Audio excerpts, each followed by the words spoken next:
जी, हमारे साथ इस वक्त फ़ाना असद मौजूद हैं। ग़िज़ा और ग़िज़ाइयत हमारा सेगमेंट है। इसमें तो फ़ैज़ा कुरैशी आपके साथ मौजूद हैं। अपना कराची एफ़एम 107 कराची की आवाज़ पले पले एफ़एम नेटवर्क आप सुन रहे हैं और हम बात कर रहे हैं इनसे essential fats for good health which and how to use. अच्छा फ़ाना ये बताएँ कि जैसे ये हम आपने अभी हमें बताया कि किस तरह कौन-कौन से सैचुरेटेड, अनसैचुरेटेड हम्म फ़ैट्स होते हैं। जहाँ पर आपने स्टॉप किया था, हम्म वहीं से कंटिन्यू कंटिन्यू कर कीजिए। देते हैं। जी। ठीक है, सो ये बहुत इंपॉर्टेंट चीज़ है कि क्या कहते हैं, डिलीवर करने के बाद जो ख़वातीन डाइटिंग करना शुरू कर देती हैं और फैट को अपनी डाइट से स्किप कर देती हैं, उन्हें इस बात का अंदाज़ा ही नहीं है कि ब्रेस्ट मिल्क के थ्रू जो है बेबी का, बच्चे का हाजमा, डाइजेस्टिव सिस्टम जो है ना वो तैयार हो रहा होता है। सो विदाउट फैट वो पॉसिबल नहीं है, ठीक है, वो वीक हो जाता है। सो ये ओह! बहुत इंपॉर्टेंट चीज़ है जो कि नहीं करनी चाहिए ना। वैसे भी जब क्या कहते हैं, आप ब्रेस्ट फीडिंग करा रहे होते हैं तो आपकी वैसे भी कैलोरीज जो है ना बर्न हो रही होती है, लेकिन अगर आप जंक फूड खाएंगे और वैसे आप फैट, हेल्दी फैट अपने डाइट से माइनस कर देंगे तो फिर बच्चे का क्या होगा। ठीक है, इसके अलावा जो है फैट ना लेने से किडनीज भी अफेक्ट होती हैं। कैसे कि वाटर एक्सक्रीशन जो हमारी किडनी बना करवाती है, उसके लिए भी फैट हमारी बॉडी को चाहिए होता है वो करने के लिए। और इसके अलावा एक और सबसे ज़्यादा इम्पॉर्टेंट चीज़, खुदा ना खास्ता किसी का एक्सीडेंट अगर हो जाए और जैसे खून बहना शुरू हो जाए, सो खून को रोकने के लिए क्या ज़रूरी है, ब्लड क्लॉटिंग ज़रूरी है ना, खून का जमना ज़रूरी है। तो जो खून जमता है ना, वो एक कंपाउंड होता है प्रोस्टाग्लैंडिन, वो इसेंशियल फैटी एसिड होता है, एक एराकाइडोनिक, वो उससे जमता है। अगर आप अपनी डाइट से एसेंशियल फैट्स ही नहीं ले रहे हैं, खुदा ना खास्ता आगे आपके डाइट में लेकिंग है, सो आपकी ब्लीडिंग भी फिर यूं उतनी स्पीड अप हो जाती है। सो फैट बहुत ज़्यादा इम्पॉर्टेंट है हमारी बॉडी के लिए। इसके अलावा इसके बेतहाशा फंक्शंस हैं। अब हम बात करते हैं कि जो फैट्स हैं उसके बेनिफिट्स क्या क्या हो सकते हैं ना। सो अल्जाइमर का तो सुना ही होगा, जो ओल्ड एज में ओल्ड एज में बीमारी हो हो जाता जाती है। है, ठीक सही, है। सही। सो जो पूफा और जो मूफा होते हैं, जो कि फ्लैक्स सीड्स में, अलसी के बीज में, मैं अब बताऊंगी कौन कौन से फूड्स में होते हैं, वो क्या करते हैं कि आपकी बॉडी की जो सूजन होती है ना, वो सूजन को कम करते हैं, ठीक है, और अल्जाइमर से प्रोटेक्ट करते हैं। और इससे जो दिल की बीमारियां होती हैं वो उससे जो है हमारे जिस्म को, हमारी बॉडी को प्रोटेक्ट कर रहे होते हैं। इसके अलावा जो हमारी विजन है उसका, विटामिन ए का रोल सुना ही है ना आपने, विटामिन ए, विटामिन डी, सो ये फैट सॉल्युबल विटामिन है। फैट सॉल्युबल विटामिन का क्या मतलब है कि जब हमारे जिस्म में फैट होगा तभी तो ये अब्जॉर्ब होगी। जब फैट ही नहीं है, ये अब्जॉर्ब ही नहीं हो रही है, तो आपको तो लैकिंग होगी इन विटामिन की, विटामिन ए की, विटामिन डी की, विटामिन ई की, विटामिन के की। विटामिन के का काफी रोल है, जो ब्लड क्लॉटिंग वाली मैंने बात कही ना उसमें। सो इसके जो एसेंशियल फैटी एसिड्स है ना, ये डाइट के ही थ्रू हमने लेने हैं। विजन हमारी इससे इम्प्रूव होती है। अब अगर हम बात करें ना दिमाग की, सो आधे से ज़्यादा जो हमारा ब्रेन है ना वो हमारे फैट से बना है। 60% तकरीबन जो है ना हमारे फैट से बना है।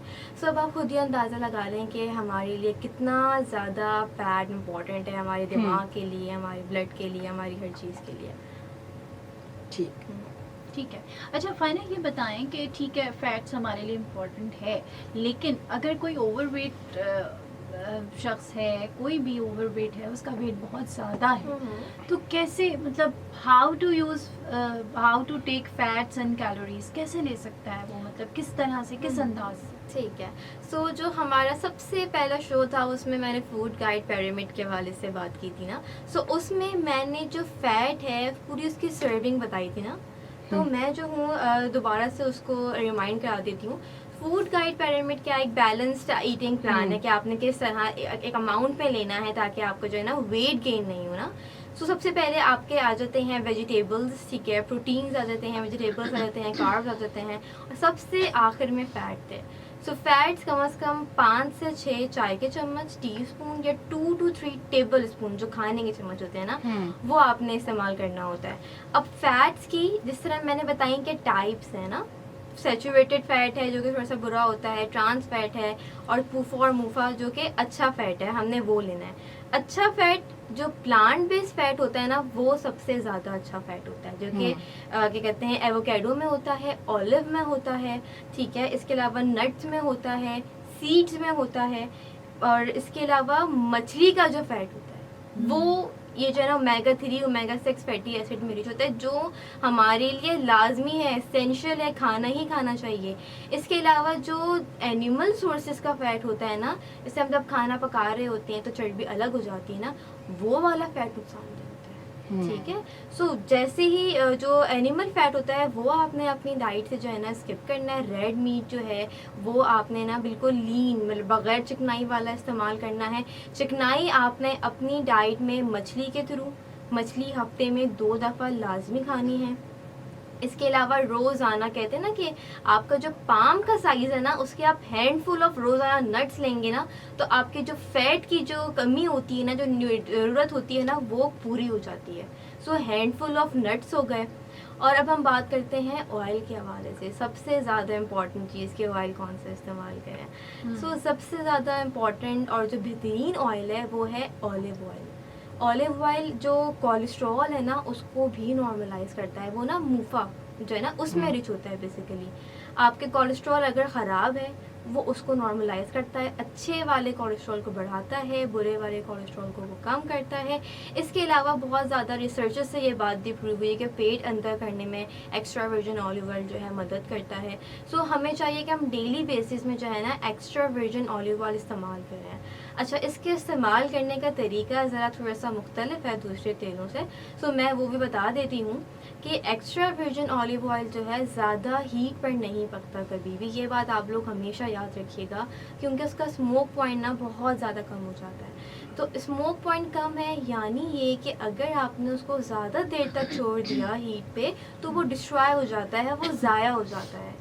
सो आपने क्या करना है, उसको सौते करने के लिए, फ्राई करने के बाद फ्राई कर लिया, अंडा फ्राई कर लिया, पराठे पे 1 चाय का चम्मच ऐसे लगा लिया, ठीक है। या अगर सालन बनाना हो, जो डाइट कर रहे हैं उनके लिए एक मैं बता दूं, फॉर एग्जांपल अगर उन्हें कोई सालन बनाना है तो वो क्या कर सकते हैं, क्या गोभी पकाई फॉर एग्जांपल, उसको उबाला, उसको अलग कर दिया, उसके बाद फ्राइंग पैन में थोड़ा सा एक्स्ट्रा वर्जिन ऑलिव ऑयल डाला, गोभी डाली, अपने मसाले डाले, उसको सौते करके निकाले, यूँ सालन पकेगा एक्स्ट्रा वर्जिन ऑलिव ऑयल का जो डाइटिंग पे है। इसके अलावा जो डाइटिंग नहीं कर रहे हैं वो सैलड्स में इस्तेमाल करें, पराठा उसमें सेक लें, अंडा उससे बना लें।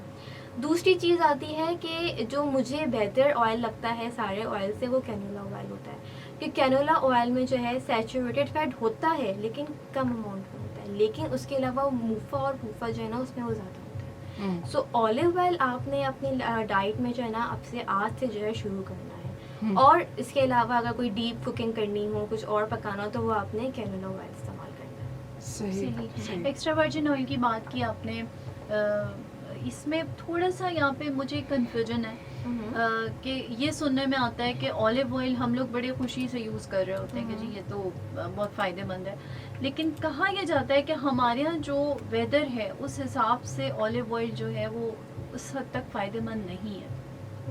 वेदर के हिसाब से तो मैंने ऐसा कभी सुना नहीं, मैं इसके बारे में अभी लास्ट टाइम भी प्रोग्राम में एक बात हो रही थी कि हम लोग बहुत ऑलिव ऑयल कर रहे होते हैं, आपको याद अगर हो तो उस पे यही बात हुई थी कि हमारे यहाँ हम बहुत इसके पीछे भाग रहे हैं। शायद अरब कंट्रीज में जो है वो फायदेमंद इतना ज़्यादा हमारे यहाँ के हिसाब से नहीं है। अच्छा, मैं इस बारे में रिसर्च करूंगी, लेकिन वो वेदर के हिसाब से इसीलिए मेरा ख्याल में होगा बिकॉज वो हीट में ज़्यादा डिस्ट्रॉय हो जाता है ना, इतनी ज़्यादा ऑलरेडी हीट हो रही होती है। सो लेकिन इसका जो तरीका मैंने बताया है ना वो आपने इस्तेमाल करना है। अगर हम इस पे आए ना कि ये इतना नुकसानदेह है, वो इतना नुकसानदेह, तो फिर तो हर चीज़ नुकसानदेह हो जाएगी। ब्रॉयलर मुर्गी को देख लें आप लोग कि वो इंजेक्शन लग रहे हैं, तो हम तो कुछ भी नहीं खा सकेंगे फिर। सही हम वैसे भी कुछ नहीं खा पा रहे हर चीज़ ऑर्गेनिक तो फिर कुछ है ही नहीं ना, हम तभी तो इतनी बीमारियां आई हैं। दाल रोटी भी नहीं खा पा रहे। अब तो महंगाई। फाइन असद हमारे साथ मौजूद है डाइटिशियन न्यूट्रिशनिस्ट, और हम बात करें कि किस तरह से हमने फैट्स को यूज़ करना है, किस तरह से हमने जो है वो कैलोरीज अपनी ज़िंदगी में थोड़ा बहुत शामिल करना है। इस बात को हम डिस्कस कर रहे हैं। इसमें फ़ाइज़ा कुरैशी आपके साथ मौजूद है। सेगमेंट हमारा ग़िज़ा और ग़िज़ायत। कॉल कर सकते हैं हम हमें 11-11-107 11-11-107। व्हाट्सएप पे मैसेज कर सकते हैं 03451104-107 03451104-107। सुनते रहिए अपना कराची FM 107 कराची की आवाज़ विले FM नेटवर्क।